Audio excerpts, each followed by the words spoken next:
kalau ada temen lo yang nanya ke lo, gue mau rakit PC nih, menurut lo AMD atau Intel ya, suruh dia ke youtube.com/tanganbelang.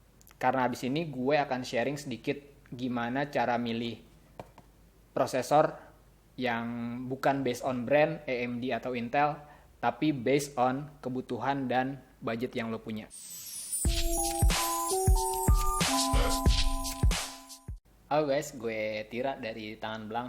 Kali ini gue mau sharing tentang proses pemilihan prosesor yang rasional based on budget lo berapa dan apa kebutuhan lo.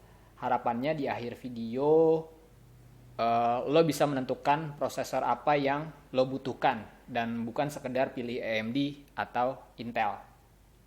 Nah, apa aja sih yang harus kita perhatikan sebelum memilih prosesor? Pertama, apa tujuan lo rakit PC?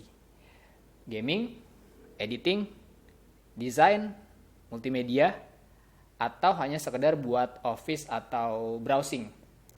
Tujuan ini penting untuk menentukan berapa CPU core yang lo butuhkan buat PC lo. Kalau mau gaming atau editing, sebaiknya jangan pakai CPU dual core.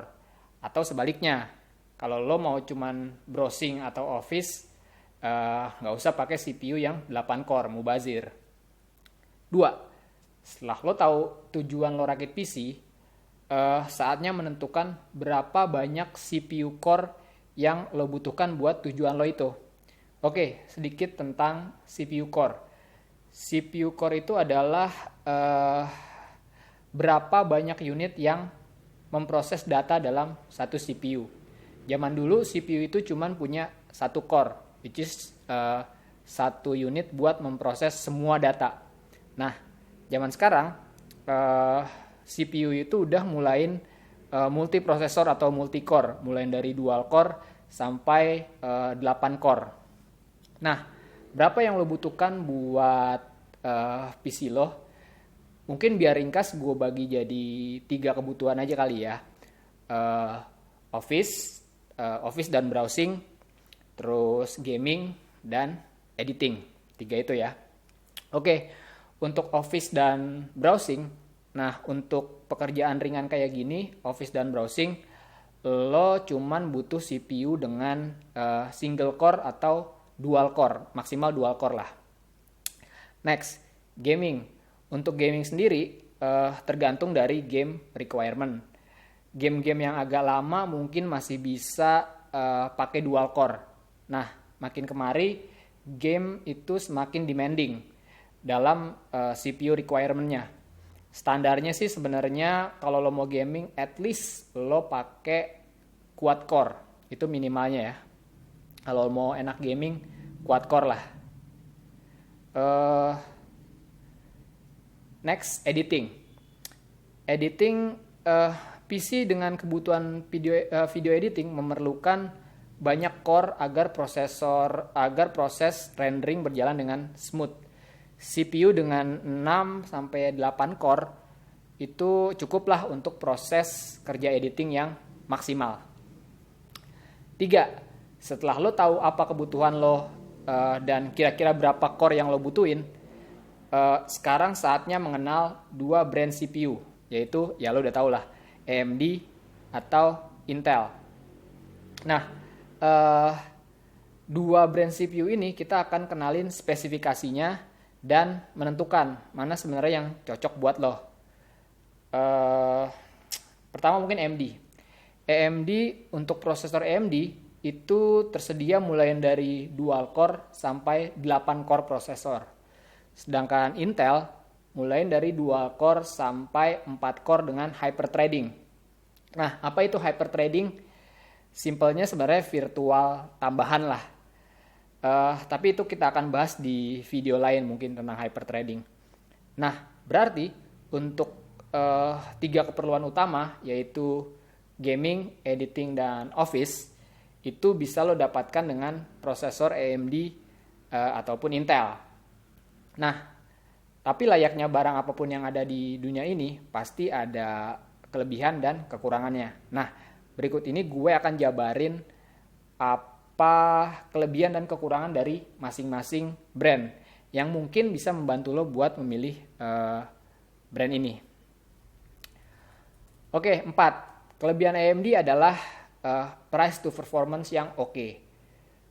Lo bisa dapetin prosesor dengan 6 core dengan harga yang bersahabat. Terus yang kedua, semua prosesor AMD itu unlock. Artinya semua prosesor AMD itu bisa di overclocking. Beda sama Intel yang hanya prosesor K yang bisa di overclocking. Nah, kekurangan dari AMD, pertama ya lo udah tau lah bahwa AMD itu boros daya. Yang kedua, performance per single core-nya itu tidak sebagus Intel. Nah, apa itu performance per single core? Itu mungkin akan kita bahas juga di video yang berikutnya. Oke, nextnya kelebihan dari Intel. Kelebihan dari Intel adalah pertama hemat daya. Jadi kalau lo concern masalah daya, Intel itu salah satu CPU yang cocok buat build lo. Yang kedua, kelebihannya yaitu di beberapa CPU Intel itu terdapat fitur hyperthreading untuk menambah performance CPU. Yang ketiga, single core performance-nya itu Intel lebih baik dari AMD. Nah, kekurangan Intel apa? Kekurangan Intel pertama tentu aja harganya mahal. Oke, ada performance, ada harga. Kedua, yaitu yang tadi, hanya beberapa CPU saja yang bisa di overclock. Itu kekurangan dari Intel. Oke, kira-kira kayak gitu yang bisa gue obrolin tentang CPU. Nah, berdasarkan obrolan di atas, sekarang gue mau coba simulasiin proses milih CPU berdasarkan budget dan kebutuhan. Pertama, tentuin tujuan lo. Oke, tujuan gue adalah editing dan video gaming misalnya. 2, berarti gue perlu minimal 4 core. Atau ya lebih banyak lebih baik. 3, oke, karena gue perlu 4 core, berarti pilihan gue minimal antara Intel i5 atau Vishera 6300. Itu pilihan gue, i5 atau Vishera 6300. Next, setelah gue lihat lagi, ternyata yang masuk budget gue, let's say misalkan budget gue 1,5 juta. Ternyata yang masuk budget gue 1,5 juta itu adalah Vishera FX 6300. Nah, gitu kira-kira yang bisa gue share tentang proses memilih CPU berdasarkan tujuan dan budget. Harapannya abis ini nggak ada lagi pertanyaan AMD apa Intel ya saat lo mau memilih prosesor. Oke, kalau ada saran, komentar, atau pertanyaan, kita ngobrol di kolom komentar di bawah ya. Klik like kalau lo suka video gue, klik dislike kalau lo nggak suka video gue. Silakan share kalau lo merasa video ini bermanfaat. Dan buat yang belum subscribe, silakan subscribe supaya nggak ketinggalan video-video dari gue. Thanks for watching guys.